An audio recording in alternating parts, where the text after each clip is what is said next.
Bismillahirrahmanirrahim. Assalamu alaikum, dear students. Our current session focuses on Creole. I hope and expect by the end of this session you would be able to understand the term and you would also know some of the examples of Creoles. Well, at the outset, it would be a good idea to talk about Creole and creolization. When a pidgin which has acquired native speakers is called a Creole language. I hope you remember and you know what is a pidgin. A pidgin is a language that is created out of necessity when in a particular situation, two different groups of speakers who come from two different linguistic backgrounds are unable to communicate. Out of these two languages, a new third language is created, which is a very simplified language and which is used to fulfill their needs. That is a pidgin, by the way. Now, when the users of this pidgin who have come to this place where they have created this pidgin, when they live there and when they give birth to children, when the next generation comes, this next generation has this pidgin as their mother tongue, as their first language. So they acquire it as a native language, and this is called Creole language, and this process is called creolization. It is very easy to see how pidgins acquire native speakers through the generations. Next generation comes, and for them it is a native language. In the case of Africa, we can see those examples at a large scale among the African slaves. This happened when they were taken to the New World, and in order to communicate there, in these communities, they needed this language. Also in urban communities in places like Papua New Guinea, you would find such examples of creolization. Creolization occurs only when a pidgin, for some reason, becomes the variety of language of the children, and they must use it in certain situations. It emerges as a full-fledged language for them. It is the native language now. This is what differentiates a Creole from a pidgin. For example, this must have happened in Haiti when French was effectively denied to the masses, and the African languages brought by the slaves fell into disuse. Now, for the purposes of communication, language was required. Another example that I would give is of guest workers in Germany, who, in order to live in Germany and to communicate with people, had to learn some language. So certain pidginized varieties emerged, in which, of course, German influence was very strong. However, when these people got themselves settled there, now a very interesting thing happened.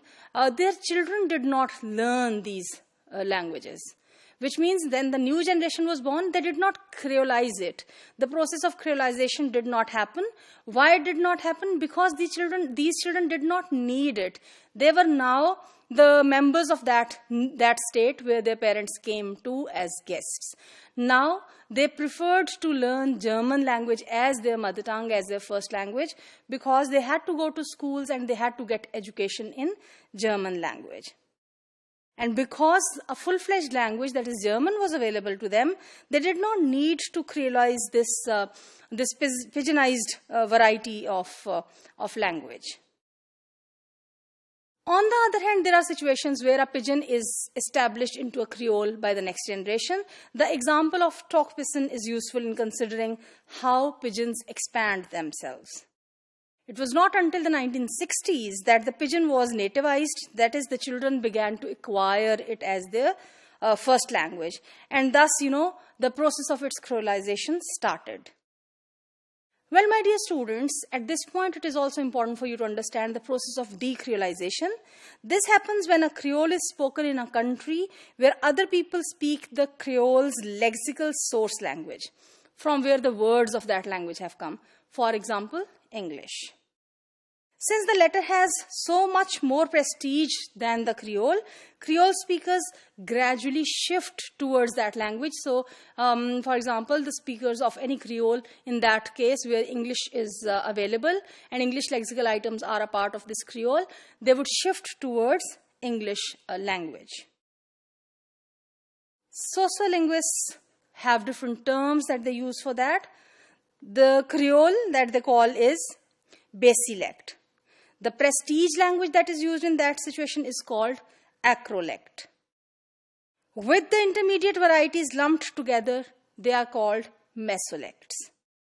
So this range of varieties spanning between basilect and acrolect is called a post-Creole continuum, where different varieties would fall on the continuum, on the scale at different places. This term reflects an interesting factual claim about the relationships among the mesolects. Like the acrolect and basilect, each mesolect is a vast collection of items which could constitute the entire language of a group of speakers. The basilect is likely to be as different from the acrolect as Stokes-Pixon, for example, is different from English language, so that it is easy to see that thousands of items must vary between the two varieties, linguistically speaking.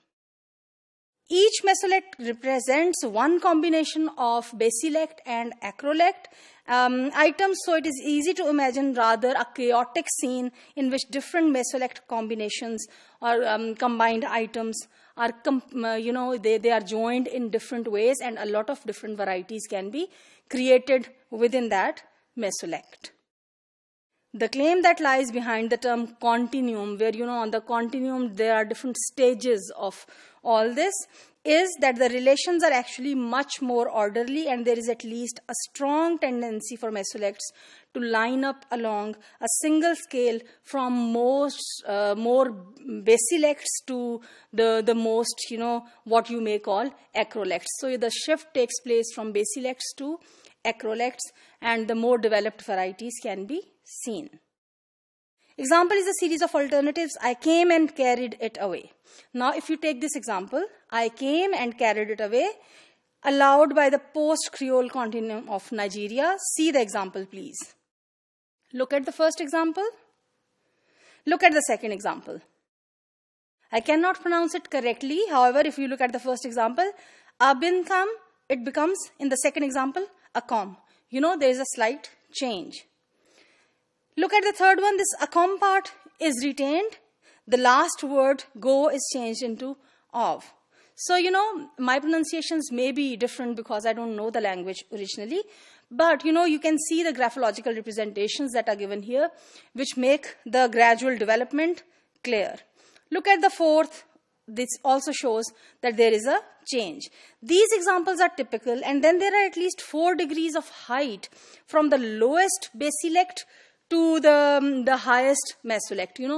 Gradual changes, as you would have noticed, are coming in the language. And each of the linguistic items concerned can be given an index to show its, scale of heights that it covers, which means the changes that come in it gradually, step by step, 1, 2, 3, and 4 levels. So, look at this one, for example. Bincam, carryim, go, com. In the brackets you can see, how, in all the 4 examples, these are references to all those 4 numberings of examples that I have given. And you can see the change, the shift, or the gradual development that takes place.